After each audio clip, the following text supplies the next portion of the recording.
Yeah, you know who else might go home soon? The Miami Heat, because they're down 0-2 to the Milwaukee Bucks right now. And I told you this before the series. You know, this is something that I was very right about. Like I said, I'm right about 99% of the things I say. You know, You said it was going 7, right? No, I never said that. I said 5. Wait, you didn't say this series was going 7? I said said 6. six. I said I think he 6. said 6. I, I could have sworn you said 7 on that. I watched one episode. I said it could one go of you 7. said 7. I said 5. Oh, I said it 6. could go 7, but this is what I'm saying right now. Okay. I told you this. The Bucks beat the Heat late in the season because they wanted to face the Heat. Unlike those cowards in the Clippers where they wanted to tank and not face the Lakers, they avoided the Lakers. And now they're stuck Which with could have been a Luka, more and favorable matchup. Luka is kicking their butts right now. Milwaukee said we don't care about the Heat. In the bubble, they were the bubble guppies. We don't think they're going to be that good. So the Bucks right now in this series, they're averaging 120 points per game to the Heat's 102. Game 2 inflated that a lot because Game 2 was a complete blowout. But Game 1, obviously, a much closer game. People talk about Jimmy and Bam playing bad, but Milwaukee didn't shoot well from 3 either. Game 2, Bryn Forbes, Pat Connaughton, Bobby Portis, they went crazy, specifically Bryn Forbes. He had stretches where he was the best guy on the court. Like, he just couldn't miss. So, yeah, based on these 2 games, obviously the popular thing to say is that Milwaukee has it in you know, they have it done. They have the series locked. But we've seen Milwaukee be up 2-0 and blow leads. Even though this is not the same team, I think Drew Holiday makes a huge difference. I think Bryn Forbes was probably the second most important acquisition in the offseason because he can stretch the floor. Bobby Portis off the bench. Great. But I think the most important guy is P.J. Tucker. I think he's brought some toughness to the Milwaukee Bucks this year that they weren't going to have. And I think because he was on the Heat, he's been guarding Jimmy Butler. He's been on doing him very well. And I think because P.J. Tucker is on the Heat, on the Bucks right now, Jimmy Butler's not playing well because he knows he has to look across P.J. Tucker and he has to, score on him. And I think that's one of the hardest tasks for anybody to do. Even Kevin Durant struggles with it. Kevin Durant gave him 40. I think like P.J. He Tucker doesn't struggle. He just makes it tougher. But P.J. Tucker, I think, has been the X factor in here. And I think if they face the Nets and move on, he'll be the X factor in that series as well. I think you're wrong, but I don't think you're like off the wall wrong. I just think you're wrong, and your love for PJ Tucker is sick and freaking. You got to stop. You got to stop. I think Giannis has been the X factor, and I think more because of Giannis' defense. I think walking into the game, taking that challenge early, guarding Jimmy Butler, putting the clamps on Jimmy. I think that.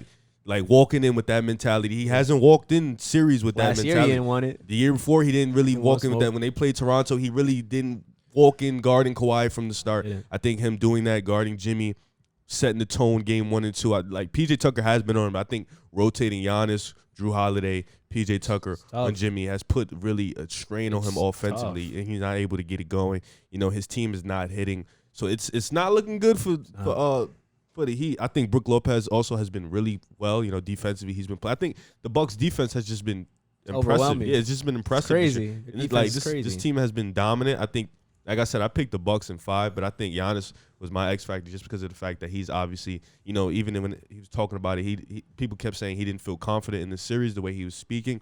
But walking on that court, he looks very confident. His jump shot, he looks confident, and he looks ready to go. Defensively, he looks like he's prepared for the Brooklyn Nets, and I think that's going to be a fun series. Like I said, I got Bucks in 5, though. I think Miami's going to split both of them at home. I don't think Miami loses 2 straight in Miami. If they do, it's going to be close games. Yeah. And I think Milwaukee, Game 5 at home, I think they finish it up. I agree with you guys in the sense that obviously the Bucks are going to win this series. I said Bucks in 6. For some reason, I think Miami's going to come out with a better performance at home. I think it's not out of the realm that they can take 2 games at home. They could. But, I still think Bucks in 6. I mean, the play of Jimmy Butler, like you guys have alluded to, he's just been a shell of himself from last year. And I'm not going to say that. I'm not just going to sit here and say that he's been playing bad. I'm going to give credit to the Milwaukee Bucks defense. They have a lot of players, a lot of people that can guard him. Like River said, you got Giannis on him, great defender. P.J. Tucker's no slouch on defense. And you got a guard like Drew Holiday. DiVincenzo, even when he's been guarding him, it's tough. Like, this is a great defensive team. And then you got a rim protector in Brook Lopez. If Miami wants to come back in this series, one thing that I noticed when I was watching the game and towards the box score, towards the end, is that they're completely getting out-rebounded very bad. Like, they've been down on the glass, like, by 20 boards. And if you're going to win the game in the playoffs, you have to rebound the ball. You can't be minus 20 in terms of rebounding. And Bam Adebayo also has to play better too. He's actually hasn't been as aggressive as he was last year in the bubble. Could have been because the bubble he was playing good, but he hasn't been as aggressive. And then Jimmy Butler's, the defense they played on Jimmy Butler is they've kind of neutralized them. So what Miami needs to do is they need to rebound the ball better and they need to hit more of their shots, because I know in game 2 they were atrocious from the three ball. The bench was playing bad. So I would chalk it up and say it was just a bad game, but I think Miami takes at least 1 or 2 at home and makes this a 5 to 6 game series. I just don't see how they can get swept. But it's not out of the realm that they could get swept. But like I said, I'm going to stick to my prediction. I said Bucks in 6. These 2 games are going to determine, how close or how far over this series is going to end. So we'll see. I mean, Butler right now is averaging 13.5 points per game, shooting 25% from the field, 22% from 3, so around his normal 3-point percentage, and 64% from the free throw line. And he has a plus-minus of minus 42, which is the worst on the team. And I'll say this. You mentioned Giannis on defense and stuff like that, and how he's taking the challenge, and that's been a difference. I don't think that's the biggest difference in Giannis. I think right now the biggest difference is that he's playing off the ball more. I think last year in their series, he played more on the ball. They try to use him as a primary ball handler. They played him at the top of the key. And when you do that, it's very easy to load up and build that wall on him.